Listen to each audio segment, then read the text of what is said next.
Welcome to the world of economics.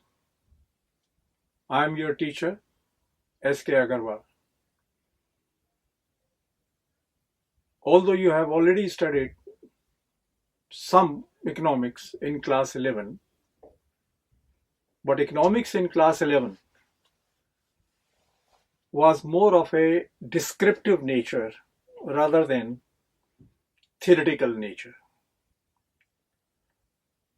So you are going to study economics theory for the first time in class 12. Before we take up any particular theory, I will like to draw your attention to the scope of economics. By scope of economics, I mean how are the various topics listed in microeconomics of class 12 are related to each other.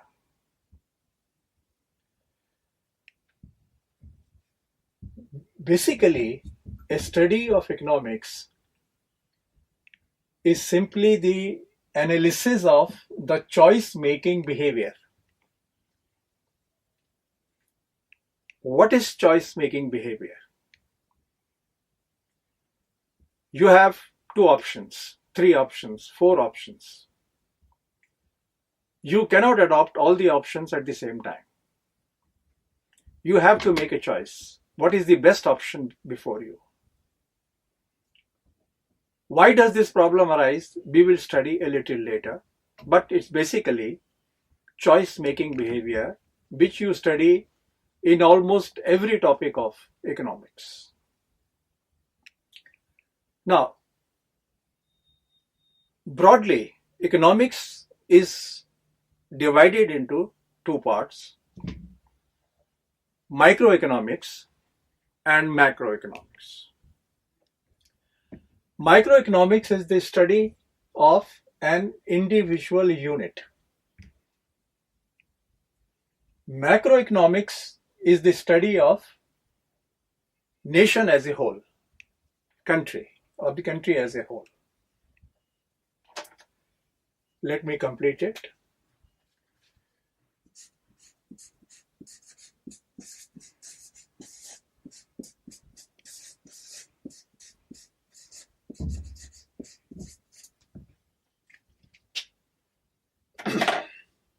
When we talk of country, although you have studied the meaning of micro and macro in class 10, but there it simply means small and large. In economics, it has a specific meaning. If we talk about the country as a whole, then it is macroeconomics.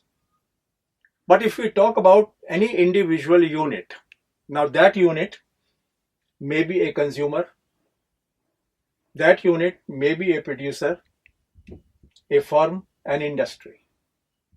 So when we talk about this, actually we are studying microeconomics. But when we are talking of things like national income, unemployment problem in the country, inflation in the country, aggregate demand of the country, then actually we are talking of macroeconomics. So basically, your entire economics is divided into two categories: microeconomics and macroeconomics. Although they are distinct studies, yet they are related. Relationship: national income is the total income of the country as a whole of, say, let us say, if we talk about India, 120 crore people, their income is national income. But exactly national income means you will study when you come to this topic of national income. If you talk of income by an individual, how much an individual earns and all that, then you are talking of microeconomics. So basically, you see, the sum total of microeconomics behavior is the sum total of macroeconomic behavior of the country. So broadly, remember, our economics is divided into microeconomics and macroeconomics, and remember, it is a part of your syllabus also, the distinction between microeconomics and macroeconomics. So we have seen that there are two divisions, broad divisions of economics, microeconomics and macroeconomics. Your syllabus is also divided accordingly. 50 marks worth of microeconomics and 50 marks worth of microeconomics. Now, before we start a particular topic, once again, let us now see the scope of microeconomics as such. In microeconomics, basically, we study equilibrium. Now, this equilibrium may relate to anything. Now, in our class 12 syllabus, basically our concentration is on market equilibrium. Equilibrium can be of anything. Now, first thing, what is equilibrium? This is the term which is frequently used in day-to-day talks. I think a person of any discipline uses this term. Doctors use it, engineers use it, technicians use it. Actually, equilibrium means a balanced situation. If we talk in terms of the common man's language, it is the best situation. So what is best for a consumer? What is best for a consumer is that who is a consumer? A consumer is one who spends his income on the basis of prices and products available in the market. And he tries to maximize the satisfaction by these purchases. Then it is consumer's equilibrium. If we talk of a producer, he or she tries to maximize profits by undertaking a production activity. So the main concentration, main focus of microeconomics in your syllabus is basically on market equilibrium. Now, market equilibrium, what does it mean? The meaning will be clear as we go on further. Market equilibrium is determined by two forces. In fact, any equilibrium is determined by two forces: demand and supply.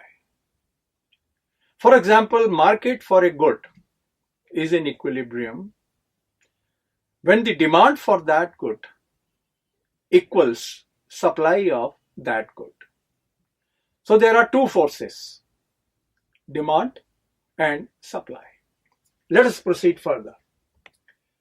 What do we study in demand?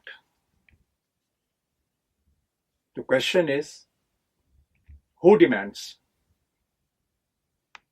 The answer is consumer demands. Yeah, one who demands goods and services. We call him a consumer. Naturally, we will study about a consumer first. What is consumer's behavior? A consumer behavior has two aspects. One, we have already mentioned, consumer will like to maximize satisfaction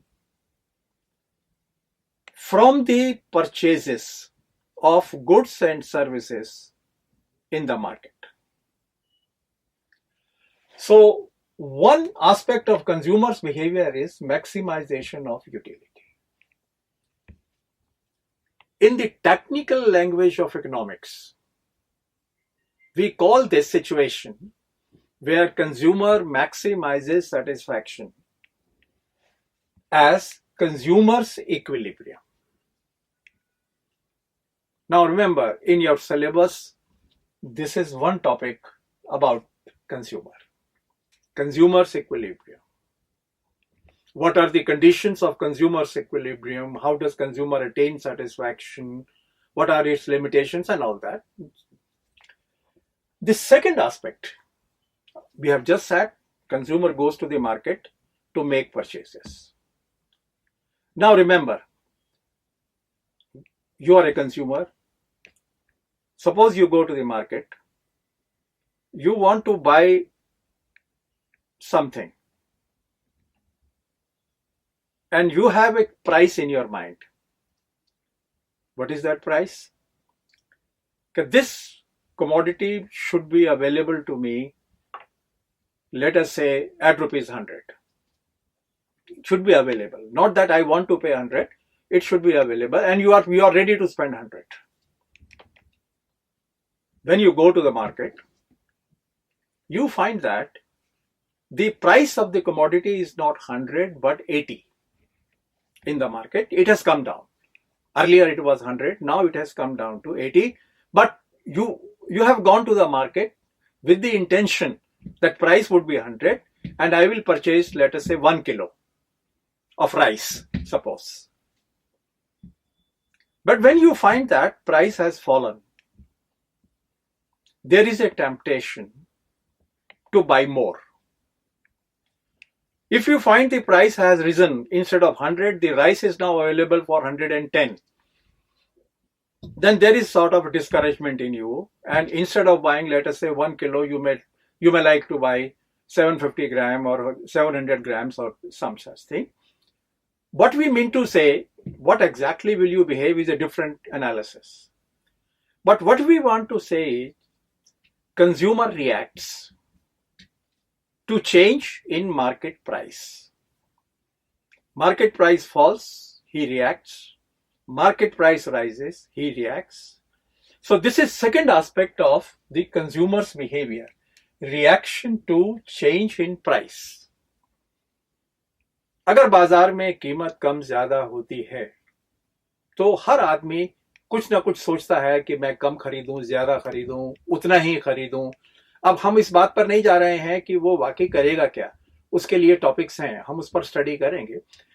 Our point of emphasis here is the consumer does react to change in the price in the market, and this reaction, when generalized, now what is the meaning of generalization? When we say generalized, it means what is likely to happen in case of most of the consumers. What is likely to happen in case of most of the consumers? That is generalization. Not that, so for example, price falls. We normally say consumer is likely to buy more, but this may not happen in case of every good. This may not happen in case of every consumer. What we are saying that consumer is likely to buy more, we are simply saying generally it is expected that consumer is like to purchase more. When we arrive at such a generalization, he is likely to buy more, he is likely to buy less, then it becomes a law. Now, law doesn't mean कोई कानून की बात है या कोई जबरदस्ती की बात है. लॉ का मतलब यहां पर सिर्फ इतना है, जनरल बिहेवियर. आमतौर पे कंज्यूमर क्या करता है. आमतौर का मतलब ये नहीं हमेशा नहीं, लेकिन आमतौर पे generally what a consumer does. So what a consumer does with respect to change in price is termed as law of demand. So broadly in your syllabus, when we study the demand portion, this is unit number 2. When we study the demand portion of the syllabus, our focus, our concentration, our emphasis is broadly on these two topics. What is the equilibrium of the consumer and what is law of demand, how do they work, and all that. There are other topics also related to demand, but they are side topics. The main focus is on these two topics. Let us now come to supply.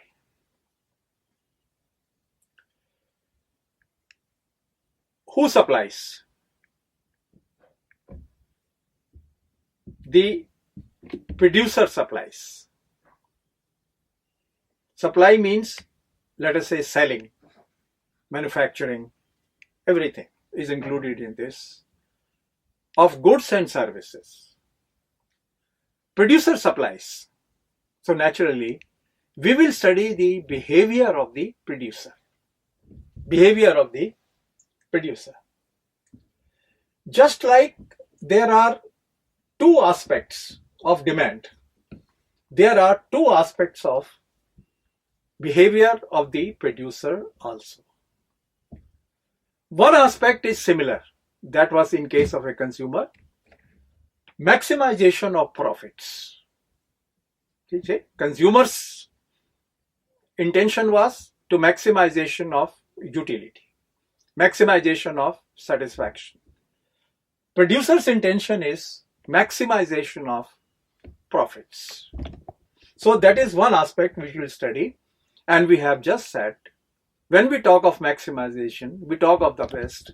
And the best situation for the producer is maximum profits. And we technically, we call this situation as producer's equilibrium. So this is one aspect of study, one focus of study in case of supply. Let us now come to the other side. Just like we had a reaction to change in price by the consumer, remember, producers also react, shopkeepers also react, manufacturers also react, service sellers also react. If suppose a service provider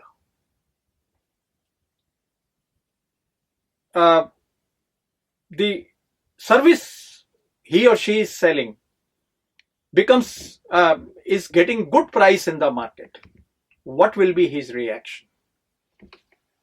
His reaction will not be the same as that of a consumer. Somebody is selling commodity X. The price of the commodity X in the market rises. It may rise on account of shortage, it may rise on account of many factors. But let us assume that price rises. So what is likely to be the reaction of the producer? Clearly, rise in price means that he is earning now more profit. Other things remaining the same. Remember, let me introduce this term, other things remaining the same. Whether we state or not, in every topic, when we talk of one change, we always assume other things remaining the same. हमने कहा कीमत बढ़ी, साथ में ये assumption है कि और कुछ नहीं बदला, सिर्फ कीमत बढ़ी. तो suppose price rises, cost remaining the same, producer's profit rises. And when producer's profit rises, what is likely to be the reaction of the producer? Producer is interested in profit, and the producer will like to produce more of the commodity, which is giving him more profit. So price rises, profits rises, therefore producer produces more.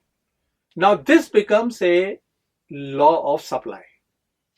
But let me remind you, law doesn't mean something strict. Law means general behavior.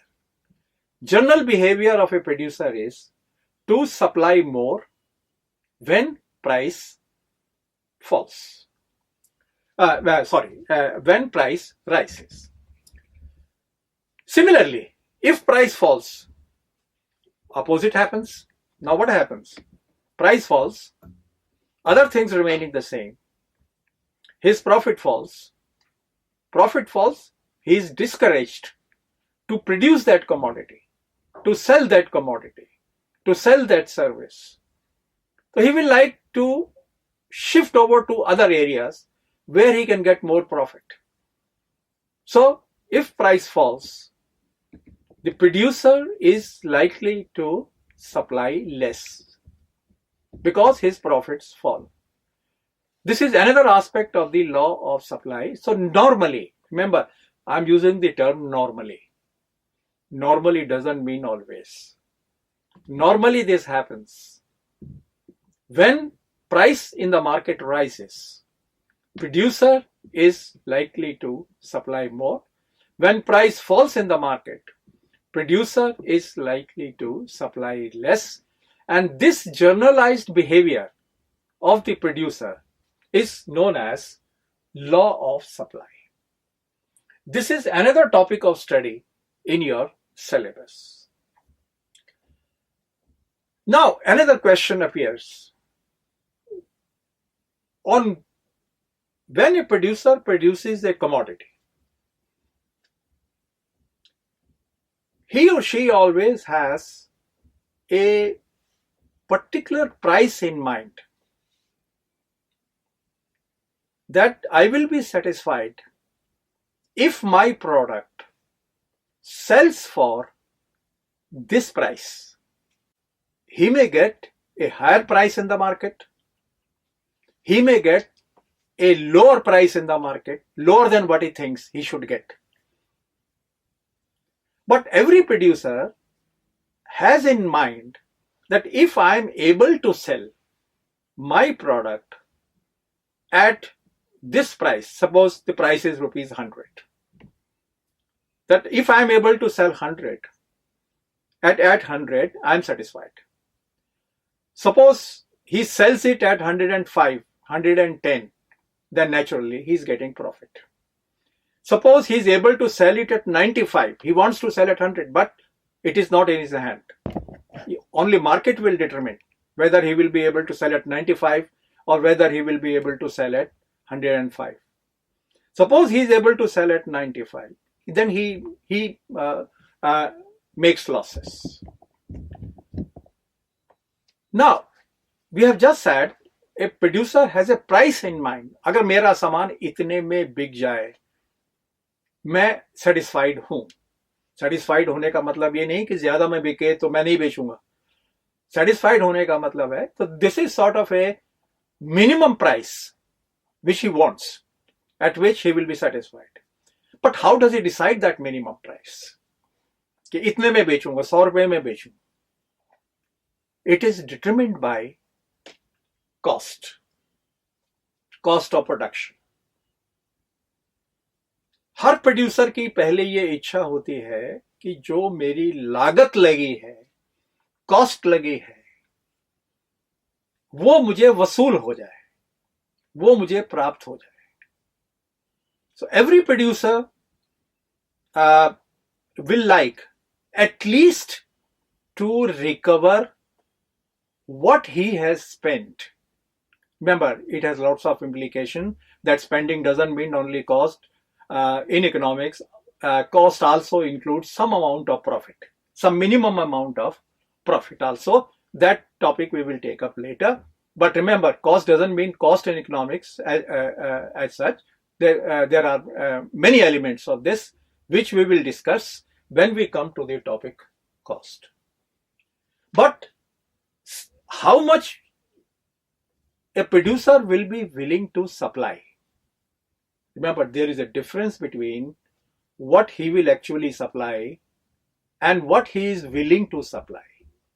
He is willing to supply at 100. But if price rises to 105, he may supply more. That is another problem. But how does he decide that I am a producer and I am willing to supply my commodity at rupees 100? How does he decide? He decides on the basis of cost. That at least I must recover my cost. This is a general psychological behavior of every producer. Now, one thing leads to another. We have said supply depends on cost. And cost depends on, you know the answer, inputs. आपने production करना है, क्या चाहिए? आपको land चाहिए, जमीन. आपको capital चाहिए, मशीनें. आपको लेबर चाहिए, मजदूर, वर्कर. वर्कर से मतलब हमारा ऑर्डिनरी मजदूर से नहीं है, of any quality. So when you produce, you require the land, you require capital. Capital here means machines, etc. You require labor, workers of all categories, from top to bottom. Then you also require an entrepreneur. Who is an entrepreneur? One who collects all these three: landowner, capital owner, labor owner, and organizes the production activity. So the cost incurred on all these four then becomes the cost. So cost is determined by inputs. Now those who produce, they normally discuss among themselves. If I put 3 laborers, I put 1 machine, I have so much of a big factory, and such qualified person who will look after all these things, then I will be able to produce this much in every day, every week, or every month. When we study this relation between what? When we study this relation between inputs and output. What are these inputs? The 4I, labor, capital, entrepreneurship, etc. These are the inputs. If I combine these inputs, I will be able to produce this much. When we study this mathematical relationship between combining of inputs in a particular proportion and the output resulting from it, we call such an equation as production function. The moment you change the proportion, the method changes. See, a commodity X can be produced by many methods. ज़्यादा capital लगा दो, ज़्यादा labour लगा दो, या जमीन है वो ज़्यादा बड़ी कर दो, या बहुत काबिल आदमी उसके ऊपर लगा दो. So it will all depend upon every time you change the proportion, the method of production changes. So basically cost will be determined by the method of production, and method of production means production function. So production function is your another topic in the syllabus. Now let us go back. Production function determines cost. Cost determines supply. Now, this is how. So your one topic is production function, another topic is cost, another topic is law of supply, another topic is producer's equilibrium, then there is a topic on law of demand, then there is a topic of... Now, once we have studied these separately, let us come back to market equilibrium, because this portion determines supply, this portion determines demand. And when will be the market be in equilibrium? When demand is equal to supply. This is the overall structure of your syllabus.